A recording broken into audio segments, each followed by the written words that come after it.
On this episode of Code and Coffee, I'm going to be demonstrating how to fill out the new 2019 Energy Code NRCC-MCH-E form for a non-residential HVAC changeout. So grab yourself a cup of coffee and we'll get started.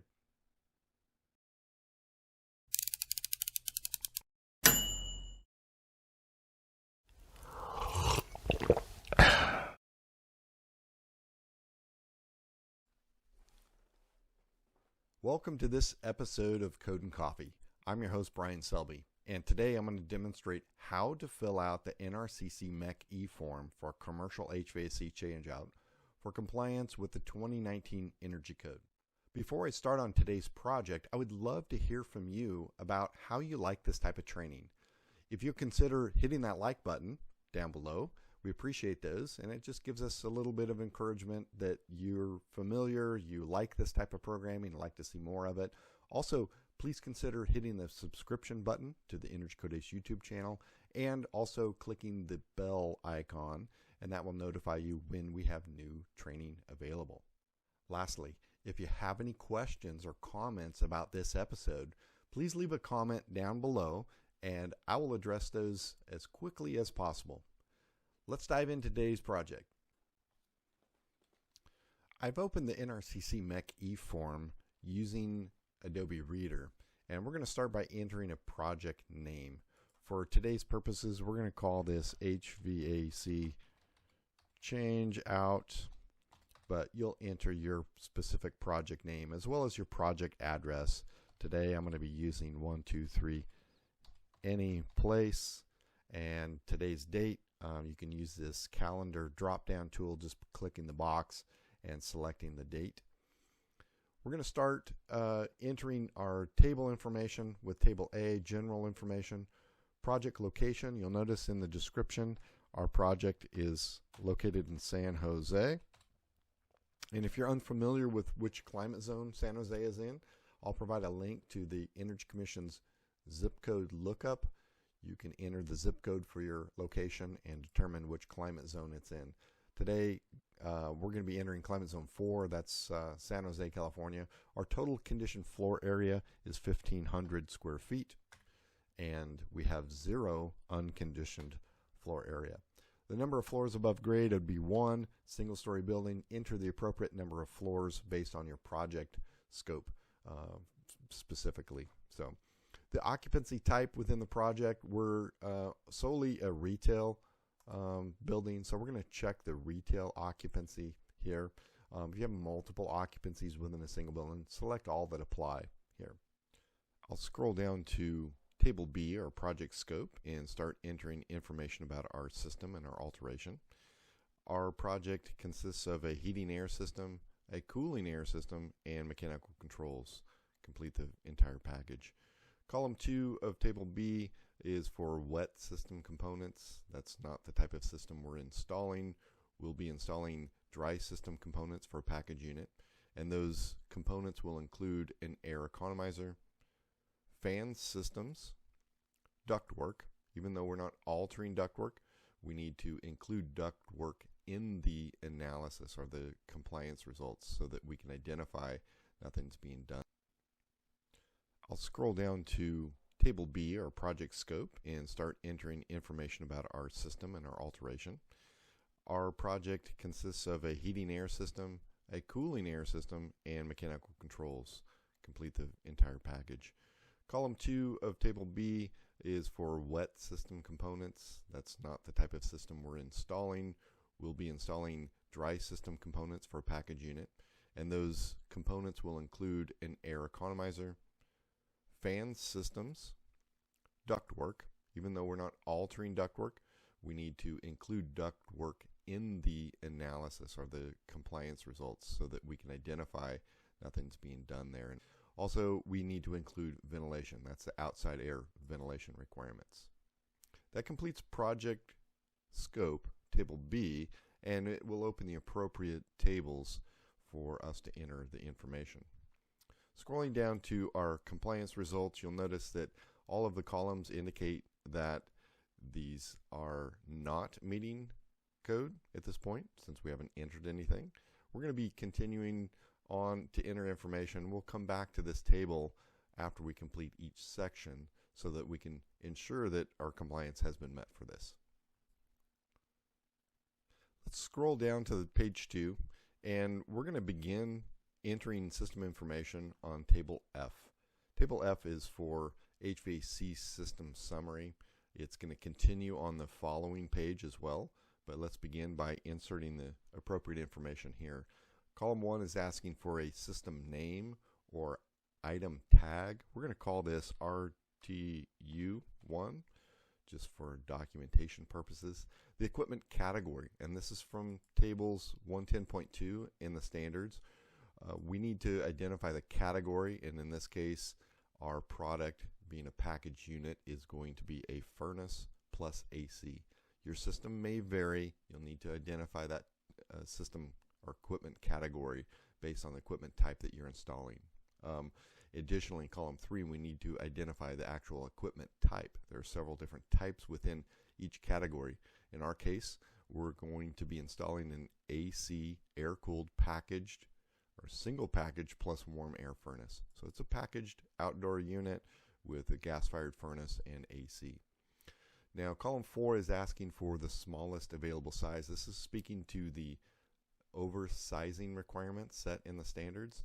And in this case, because we're doing an alteration, we're changing out an existing 5-ton unit and installing a new packaged 5-ton unit, we can take an exception. So this doesn't apply per the altered requirement 141.0B2E. So if you're doing new construction, you may need to fill this out appropriately. So for our situation, it's an alteration. Now moving on to the equipment sizing per mechanical schedule, we need to input information on the heating output of the unit as well as the cooling output, and then we'll enter the information about load calculations. In some cases, for example, column number 5 is asking for heating output per design. If you've done a load calculation, you should have this information.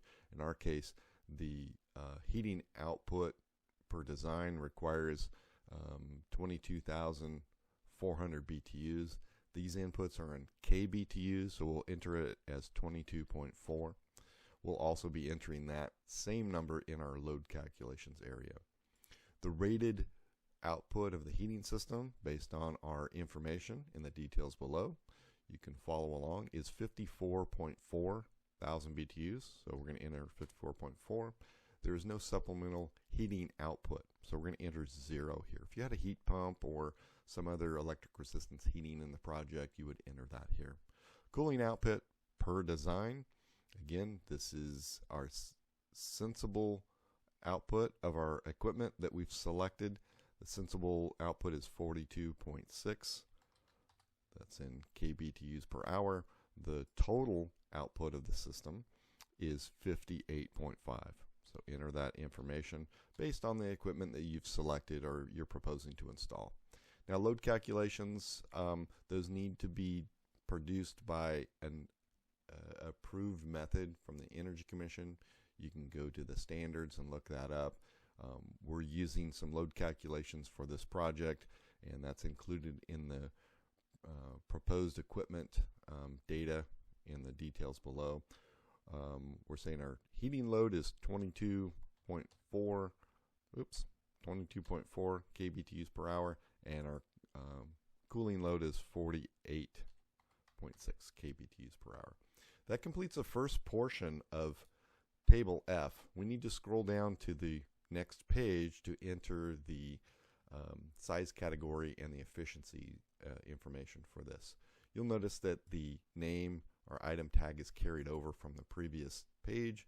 Now we just need to indicate the size category. So we'll hit the drop down box. You'll notice that there are several different inputs here. We need to select the input that characterizes our equipment. Less than 65,000 BTUs cooling, less than 225,000 BTUs on heating. That puts us in a smaller category. Once we select that equipment type, it knows what the minimum efficiency requirement is and the efficiency units. In this case, it's an 80% AFUE or annual fuel utilization efficiency required to install. Our specs say that we're putting in a 81%, and we'll enter that as a decimal, 0.81. Our cooling equipment is meeting the minimum efficiency, so we're going to enter the EER, or energy efficiency ratio, or and SEER, seasonal energy efficiency ratio, in this column 9. So we'll enter 11 and 14. Now, by doing this, we should be able to go back to table C and see if column 1 shows this project complies so far. And if I scroll up here, you'll see that column 1 says yes. We haven't completed the overall documentation, so the rest of the tables say no. But that's a good check to make sure that you're entering this information correctly before you proceed on to the next table. Okay, now that table F is complete, let's go down to enter information about our fan and economizer. I'm going to scroll down here slowly, and you'll notice that table H, fan system and air economizer, is not filled out yet, so we need to identify our system name. Again, that's the same system name we used in the previous table, so we'll call this RTU1. The next box over is asking about an economizer. So we need to enter this characteristics of the economizer we're using. In our case, we're using a differential temperature economizer. Economizer controls, we're going to enter as designed per 140.4E. That's the prescriptive requirement on that. There's only one exception for healthcare services, serving a healthcare unit, so that's not our case. So we need to design that per 140.4. System fan type, we're installing a constant volume system, so select either constant volume or variable air volume, depending on the system that you're installing. Okay, now we need to enter information regarding the fan. So for a fan name or item tag, I'm just going to call this fan. Just select a name that identifies the type of system that you're entering. It could be as easy as just saying it's a fan. So column number 2, fan function. Is this a supply, return, or exhaust? In our case, it is a supply fan. That's the only fan that we have in the package unit. There is one system, or one fan system in that. Our maximum design supply airflow. In this case, we're using the nominal airflow based on the tonnage, 2,000 CFM. You can get this information from the manufacturer's literature specifications. Column number 5 is asking for the horsepower units, and we have a choice, either brake horsepower or nameplate horsepower. In our case, we're using nameplate horsepower, so select the appropriate one and enter that value in column 6. So our design horsepower for our split system, our package system, is 1.5 horsepower. So nothing further needed to do on this table. We're going to go down to our system controls and start entering information on the control types. Table I, system name. Again, we need to carry the same system name over, RTU1. System zoning, we need to indicate whether this is a single zone, multi-zone, or multi-zone with DDC to the zone. In our case, this is a single zone constant velocity system serving the entire space. So select single zone. If you have a multi-zone unit, you're going to need to input that information based on the system type. The condition floor area being served, it's either going to be less than or equal to 25,000 square feet, greater than 25, or not applicable per the alterations section 140.1b. And that's our situation here. We're doing an alteration. We're not designating the size. We've already done that in our scope of work. Column number 4, thermostats. We're going to be using a setback thermostat plus DRT stat.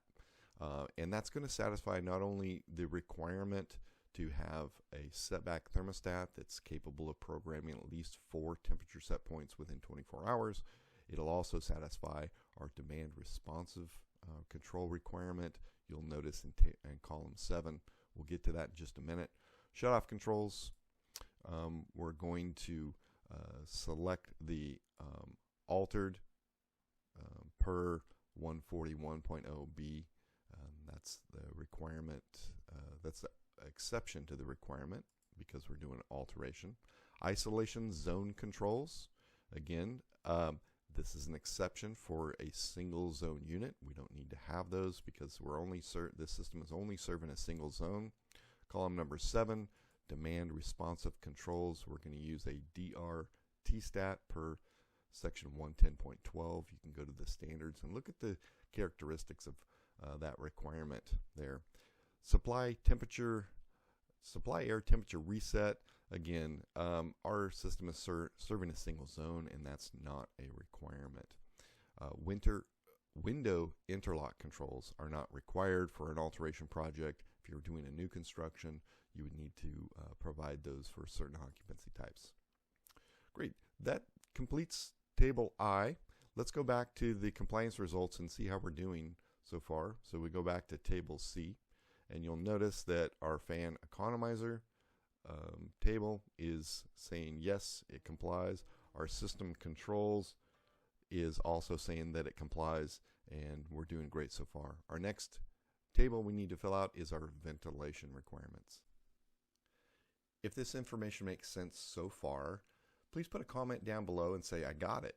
If you don't got it and you have more questions, you're always welcome to reach out to me via my email, acetv@energycodeace.com, and I'd be happy to answer any specific questions you might have about filling out this form for a specific project. All right, let's continue to Table J, the ventilation and indoor air quality requirements. We're going to scroll down to the bottom of page 4. You're going to see that Table J starts here, and it's going to ask us some questions. We've got to go through and see if we need to check any of these boxes. Row 1 starts out with asking whether or not the project is showing ventilation calculations on the plans. This is an HVAC changeout. In most cases, you're not going to have plans, but in case you do and you're showing ventilation on the plans, check that box.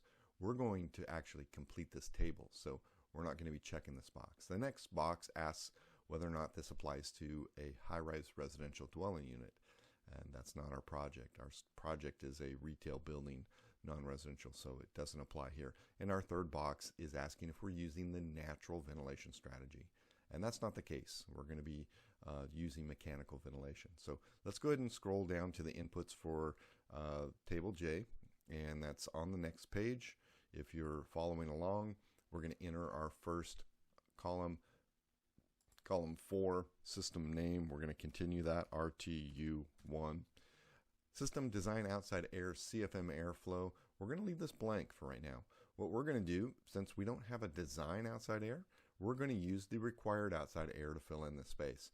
After we complete this table with all of our occupancy types and determine what that outside requirement is, we're going to carry that over to this space. If you have a project that the engineer has determined what that design outside air CFM airflow rate is, you would enter it here. It may be different than what is required. In some cases, it may be more. So go ahead and enter that there.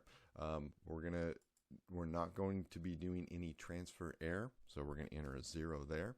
And our air filtration is a mandatory requirement per 120.1c for non-residential and hotel motel buildings. So let's go down to column 8. We're going to enter a space name. Our first space is called retail. Type that in here. Our occupancy type is also retail sales. So a little shortcut, if you know the occupancy type from table 120.1c, you can just hit the letter of the first word in that occupancy type. In our case, that's R. You'll see it comes up reception. I hit R again, restaurant, retail sales. It was the third one down. It saves some time in searching through that table. The table has, I think, 75 different occupancy types, so it could save a little bit of time there. So we're going to enter our square footage. In this case, our retail sales area is 1,200 square foot, and I just hit the tab button. Automatically calculates the required minimum outside air CFM airflow rate based on the square footage and the airflow per square foot. Now, when it comes to demand control ventilation, since this is a high density space according to the CBC requirements and the occupancy load factor, we're going to enter this as provided per 120.1D4. You can go to that section of the code and reference this. Occupancy sensor. This is based on whether or not that system, when it's unoccupied, can go down to zero airflow. It's not the case here. So we're going to say this is a not required space type in this situation. If you need more information on how to design outside air systems, we have other classes at energycodeace.com. You're welcome to go to the website, find either some on-demand classes, some in-person classes, or more likely a virtual class that will cover this.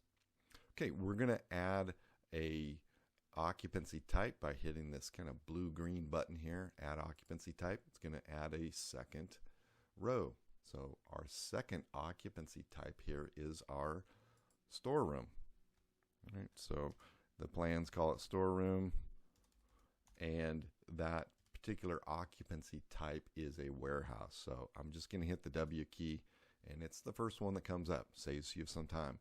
I'm going to tab over or click over into column 10. I'm going to enter the square footage. In our case, our warehouse is 240 square feet. Hit the tab button, automatically calculates the minimum outside air requirement. Since this is not a high density space, this is not, demand control ventilation is not required per 120.1D. So check that. Also, occupancy sensor is not a required space type. So you have to scroll down a little bit in some cases to find some of these inputs. Don't forget to do that. Great. We're going to add our last occupancy type, and that is going to be the restrooms. So we're going to enter restroom here. And for this, we've got a couple of options. You can do a toilet restroom, which is also going to require you to install exhaust ventilation. Because this is a retrofit, we're doing an HVAC changeout. Our scope of work doesn't include adding exhaust ventilation to an existing space. I'm going to select others or all others. So hit the A button when we're on this tab, the occupancy type tab, and then we'll tab over and hit the square footage of 60 square feet. So what it's going to do is calculate just the outside air requirement for this space based on the minimum requirements. Just like the previous occupancy type, demand control ventilation is not required per 120.1D, and occupancy sensor is not a required space type. Great. Let's go back to table C and see how we're doing so far. If we've entered all this information correctly to this point, and you can see that we've got our system, our fans, our controls, our ventilation says no. So we missed something somewhere. So we need to go back to table J and figure out what we missed.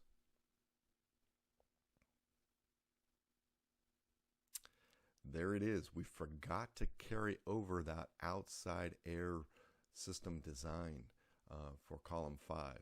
So we can see down here, row 17 says we're required 345 CFM. We need to carry that information over. That's the beauty of going back and forth with table C, is you can check your work as you go. So now that we've entered that, let's go ahead and go back to table C and see if that corrected the issue. And look at that. Column 5 says yes now. All right, we're on table L, distribution. And like I mentioned earlier, it's kind of counterintuitive to check the box of duct work when you have a system or a scope of work that does not include any modification to the ductwork. In this case, we need to identify that we have not triggered duct leakage testing, and the only way to do that is to fill out table L. So we'll answer these questions below, and that applies to the following duct system. I'm going to call this existing, just so when the plans examiner looks at this, they know that we're using the existing duct system. Duct leakage testing triggered for these systems or this system, and it already says no, and that's going to tell the inspector the installer that nothing further is required for duct leakage testing. But we still need to answer these questions, row 11 through 17. So the scope of the project includes only duct systems serving healthcare facilities. That's a no. Row 12, duct system provides conditioned air to an occupiable space for constant volume single zone space conditioning system. That's a yes. That's what we're doing here.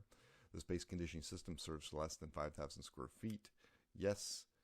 The combined surface area of the ducts in the following locations is more than 25% of the total surface area of the entire duct system. So what this is referring to is one of the triggers for duct leakage testing. If all of the ducts are in directly conditioned or indirectly conditioned space, we can say no in that case. If the answer is yes, then you need to identify where those ducts are located in the following sub boxes there, and just do that. Now, if you've said yes to single zones, said yes to less than 5,000 square feet, and yes to row 14, then that's going to trigger duct leakage testing. So just keep that in mind. Row 15, the scope of the project includes extending or an existing duct system which is constructed, insulated. We're not extending any ducts. We're just connecting to the existing plenum at the rooftop. So we're going to say no. And then lastly, the scope of the project includes an existing duct system that is documented to have been previously sealed and tested. We don't have duct leakage testing requirements for this system. It's kind of not applicable, but we're going to answer that one as no. Great. Let's again go back up to table C and see how we're doing so far. Make sure that our distribution system is saying we comply, and that's column 7, and it says it does. We've got one more thing to fill out for our documentation, and that we'll need to scroll back down and start answering some questions, looking at the required forms to make sure that the document is communicating that correctly. So we'll look at the declaration of required certificates of acceptance. In this case, we can just go through and double check, make sure that what the form identified as required is actually required. So outdoor air, the MEC2, the MEC3, those are all required. The MEC4 is not required. That's our distribution duct leakage. We do have an air economizer, the MEC05, the MEC06, demand controlled ventilation is required, and the MEC13, automatic fault detection, is also required for that. We can scroll down a little bit further. We can see that pretty much everything else says no, and that's consistent with our project scope. So we can scroll down a little bit further here, look at the declaration of required certificates of verification. Again, we didn't trigger duct leakage testing, so didn't expect to see any of these as a yes. So these are appropriately filled out. So lastly, we need to document the mandatory measures, where those are found on the documents. So in this case, we could either identify, if we had a set of plans, where those are. If we said yes, turns all those features off, and we just say the information is located on a particular plan sheet. And that's, in this case, we're doing a change out, and that's not the information we have. So what we need to do is come through here and just identify where some of this information is found. So a couple of items here that we need to fill out are heating equipment efficiencies per 110.1. We can just type in, those are going to be provided per the manufacturer's spec sheet. So same goes with cooling systems. We can do this. Now, for furnace standby loss control, this is not required. It's not applicable. You can enter an NA. In our case, I can say that this is not applicable because the system is less than 225,000 BTUs per hour. So duct insulation, again, an NA, not applicable. Or we can say why. It's not applicable because we don't have any duct alterations. So, and then we can put NA on the remaining rows. None of this other information applies. Just a simple control, highlight the NA, control C, and just control V, paste all this information. You can hand type this, but for the sake of going quickly through this, I can just hit NA. You're welcome to go through this list, read these mandatory features, and just determine whether or not these features apply to your project. Some of these may, because of the system type that you selected, or they may apply based on the occupancy type of for your building. So, great. Let's go back. Actually, let's just scroll down. We'll do the declaration statement. This is a required statement to fill out by the documentation author. So fill out the name, company, address, sign the document here. My strategy for this is to fill out all the information except for the signature. Usually what I'll do is I'll print this form to a PDF. So you go to print, select print to a PDF or Adobe PDF, whatever your system has, and then save that file. Just keep in mind this is a dynamic form, so if you save this, it can be changed later. So I highly recommend that you print this to a PDF and then sign that on the PDF using your fill and sign tool or whatever feature you have. Maybe you just print it out and you wet sign this. So if you're documentation author, you may also be the responsible person. You need to read this declaration statement to determine if you are. If you are, great, you can fill that out as the RP and sign that as well. If not, you can give that to your client or your installer and have them sign it. Great. Let's go back to the top of the page and just make sure that everything shows that we comply. We look at column 9, compliance results. For all of the measures we inputted, it says the project complies. It also asks us, did we complete table Q for the mandatory measures compliance details? It also says it complies. So at this point, we're finished with our project. Make sure to save often. Make sure that when you do finish this document, save this, and also print it to a PDF like I explained before. This completes the NRCC-MCH-E form for an HVAC changeout. I hope this was a helpful video to watch. If you did enjoy it and it was helpful, please consider hitting that like button. We'd like to see those. Also, if you have any comments or questions, please enter that in the comment section below. And as always, you're welcome to reach out to me via email through AceTV at energycodeace.com. Hope you have a great day.